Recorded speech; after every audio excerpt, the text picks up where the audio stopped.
There was a little bit of a joke going on because it says it's DNRAC, Department of Natural Resources and Environmental Control. And there was interest one time in changing the name, but we don't necessarily want to control the environment. What we want to do is protect the environment. DNRAC plays a very important role. DNRAC is the environmental agency in Delaware that's in charge of regulating all facilities that produce air pollution, including the Indian River Power Plant. It's generally the policy in Delaware not to do anything that the federal government doesn't require to be done. DNRAC could pass its own regulations on power plants. They could pass a regulation to clean up mercury.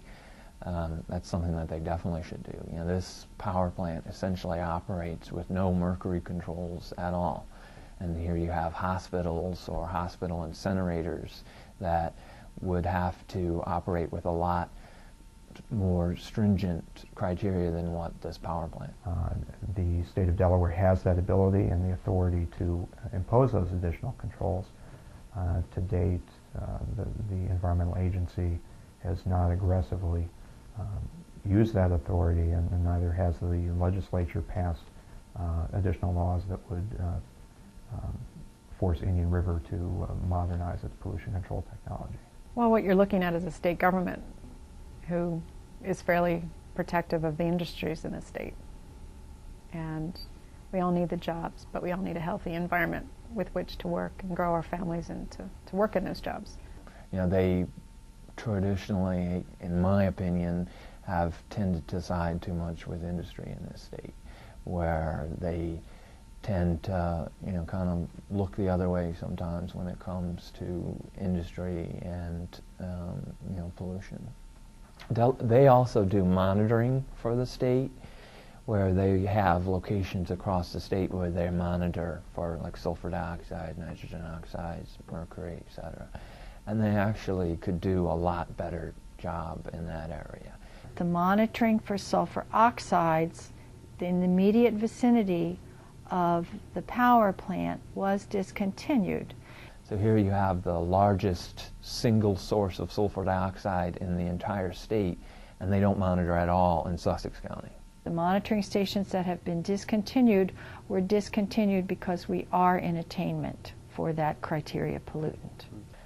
You know, I hate to say this about a state agency, but they kind of play hide and seek with the monitors and actually position it where it'll get the lowest possible reading. You know, if they had it downwind from Indian River, it would get a lot higher reading, but they don't do that. They traditionally have put the monitors upwind from Indian River, the Sussex County monitors. Since they took the latest stack up so high, the soot bothers me. And it's just black. Windows? It's on the windows bad. They're just about impossible to keep clean, but it's all through the house, being we don't have the AC. They built that 1 and 2 stack about 10 years ago. I think it's 525 feet high. And the problem was a few days every year, just a few days every year, there was a downdraft, and it would carry the smell from the old stacks across the river to Oak Orchard and some communities over there. The bigger stack was built because there was a problem with localized excess emissions, and the company built the bigger stack because EPA required it as part of an enforcement action, and the state of Delaware participated with that enforcement action. Very expensive to build a stack that high, but they did it to maintain community relations. So now instead of Oak Orchard, Cape May gets it. No. It was a federal enforcement action that required that taller stack.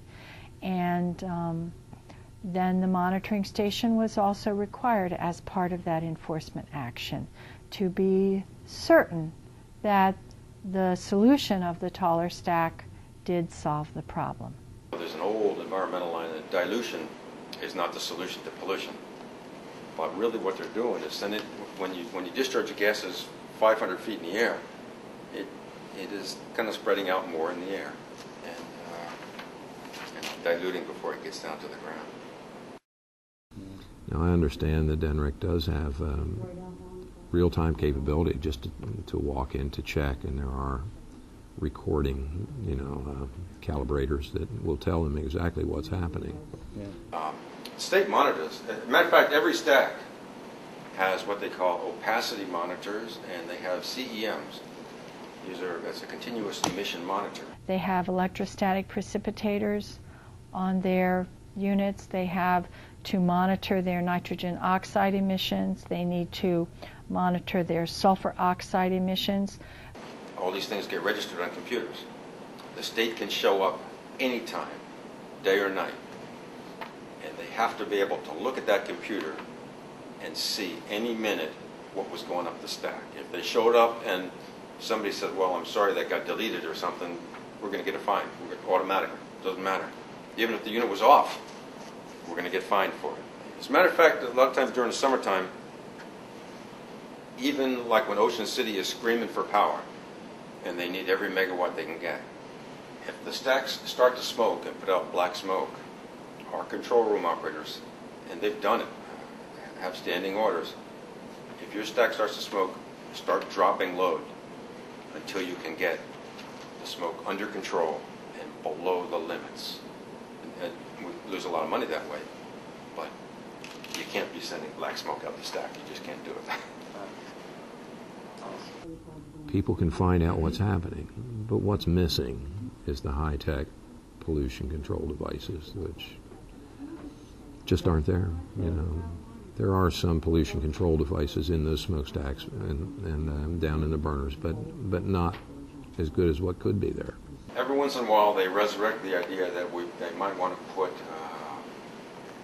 they call them scrubbers, which are little units down on the ground that remove the sulfur from the ash. Right.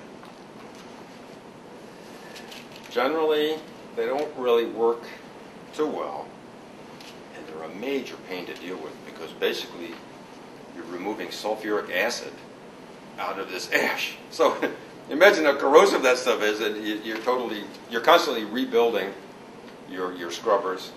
When you burn the coal, you'll have fly ash and what's known as bottom ash left over. It doesn't combust. Fly ash is the very fine particle ash, and 30, 40 years ago, it would just go up the stack and land on somebody's car or their yard or their clothesline.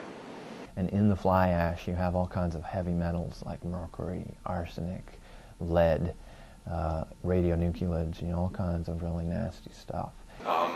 Now, on each stack, we have what they call electrostatic precipitators. Actually, they're a bunch of wires and plates.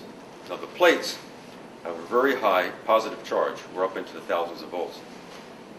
The wires have a very high negative charge. So the fly ash flies through the wire, picks up a negative charge.